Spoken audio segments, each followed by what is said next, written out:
حرف تعلق، اٹھتی ہوئی گردن پر تفکر آمیز پیشانی لیے کسی حد تک خوبرو چہرہ جو کہ دائیں جانب جھکے ہوئے اکثر دیکھا گیا، رخسار پہ چھوٹے چھوٹے تل نما دانے جن کے گرد سیاہ گھنی داڑھی کے اثرات خد و خال کو خوش نما بناتے ہیں، میانہ قد، گندمی رنگ، متوازی شانے، زبان پر بھی اقبال کے ترانے، کبھی پرویز کے بہانے، کبھی مودودی اور قطب شہید کے پروانے، کبھی احسان دانش کے فسانے، اور آج کل وارث شاہ کی ہیر جاری رہتی ہے۔ خوش خط عبارت کو درجہ عبادت میں سمجھنے والے اور فن کتابت کو مستقل اماجگاہ دینے کی غرض سے دارالتحریر اکیڈمی کی بنیاد رکھنے والے خوش اخلاق، خوش گفتار جناب محمد اقبال سعید مدبرانہ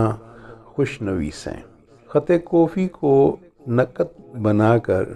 بازار ادب میں جس سلیقہ سے محمد اقبال سعید نے پیش کیا وہ فن خطاطی کی تاریخ کا خوش نما باب ثابت ہوگا۔ مصنف مزید لکھتے ہیں کہ میری خوش نصیبی ہے کہ دارالتحریر اکیڈمی کے خط نما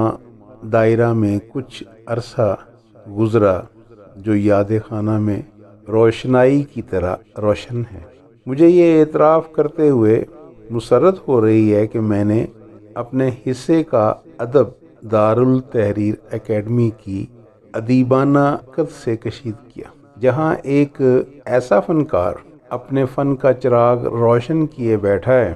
جس سے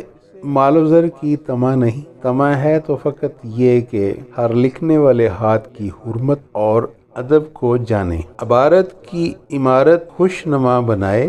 تاکہ پڑھنے والی آنکھوں کی گہرائی سے معنی و مفہوم کی گہرائی جانے۔ جب محترم محمد اقبال سعید کراچی میں دارالتحریر جمائے بیٹھے تھے تو ہم کیسے تشنگان خطاطی اپنی پیاس بجھانے کشا کشا چلے آتے، مگر اب ایک پیاس کا صحرا ہے اور محمد اقبال سعید چاس سجاول ڈاکخانہ ملکہ ہانس ضلع پاکپتن میں ادب کی محفل جمائے بیٹھے۔ جب بھی شدت سے احساس پیاس ستاتا ہے تو فون پر بات کر لیتا ہوں۔ کراچی میں سمندر ہوتے ہوئے بھی دارالتحریر کی فکری خوراک دستیاب نہیں۔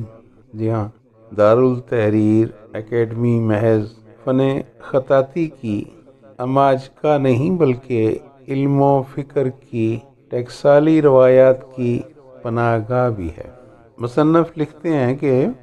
میں نے وارث شاہ اور علامہ اقبال اور احسان دانش، جوش ملی آبادی، مختار مسعود، قدرت اللہ شاہ وغیرہ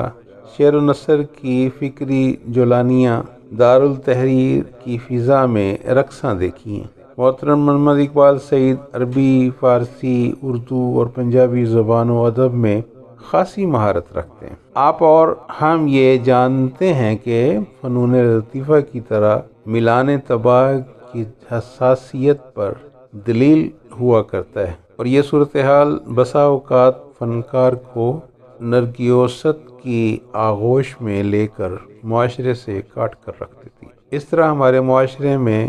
فنکار ایک معاشی بدحالی کا شکار ہو تو خود سے بھی مایوس ہو جاتا ہے، مگر محترم اقبال سعید صاحب ایک ایسے مایہ ناز فنکار ہیں جو نہ خود مایوس ہوتے ہیں نہ ہونے دیتے۔ حرف شکایت ان کی لغت میں کامیاب ہے، زندہ دلی ان کا طرہ امتیاز ہے،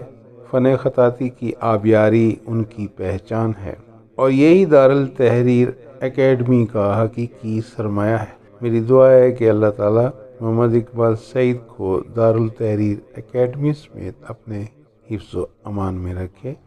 از طرف ڈاکٹر محمد کامران قریشی، اسسٹنٹ پروفیسر، وفاقی جامعہ اردو عبدالحق کیمپس، کراچی۔